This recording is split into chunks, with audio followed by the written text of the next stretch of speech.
All fires that illumine the dark begin with sparks.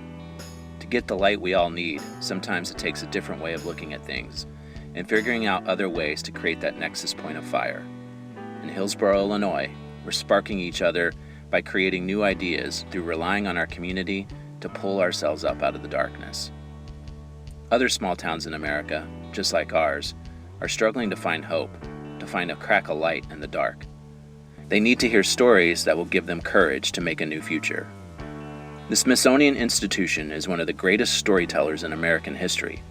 Once called America's Attic, they seek to tell our country's story and preserve it for future generations so that they can learn the lessons of the past and find hope in all the colors of our nation's history.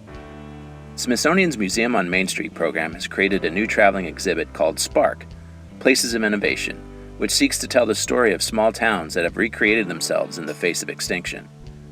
To help tell that story, the Smithsonian has chosen Hillsboro, Illinois, to be one of the featured towns in the new exhibit. In 2023, our 200th year of existence, Hillsboro will start a 6-year journey that will take its story all over the nation.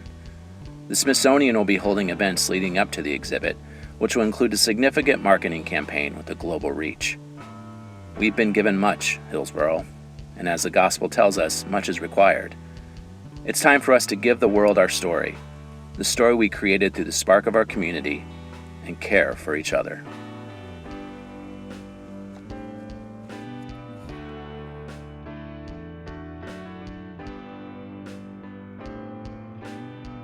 I'm just one of the people. There's a lot of us that are doing this. There's a lot of us that see what can be done and what can be accomplished.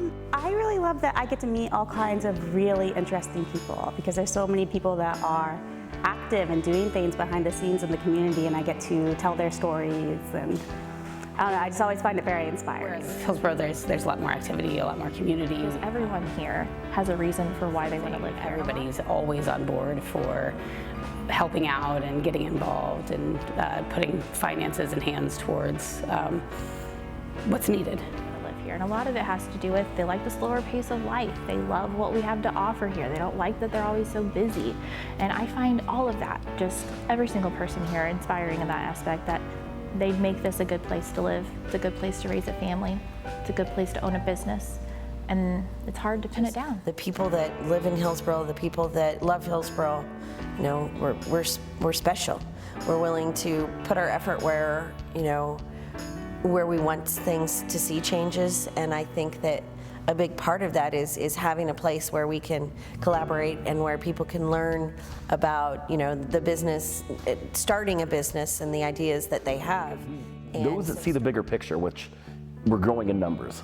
It's not all about just one thing. It's all about what this can do to help that, and it could be like a domino effect. Everything, honestly, right now.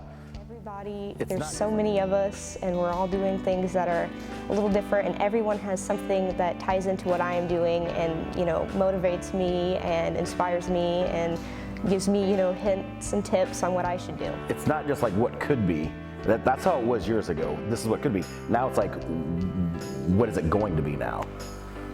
And it's ever evolving. If there's an issue to be dealt with, Hillsboro's going to figure out how to deal with it. They're going to come up with a solution. It may be creative, it may be innovative, it may be traditional, but they're going to figure out something. They're going to get over that hump, and they don't accept defeat. When you think of where we were at, let's say 10, 11, 12 years ago, and where we're at now, it's almost like you can't wait to see what's going to come next. And at the same time, we were driving down a side road in Kansas City and saw this dog chasing a beat up old pickup truck, and I said, you know, if we were in Hillsboro, we would know who was driving that truck by virtue of the dog that was chasing it. I think the thing that I'm most excited about is people showing up. So when there is an event that's relatively small or just a startup event, people actually come, and that's the most exciting part. Because if people show up, you can do anything.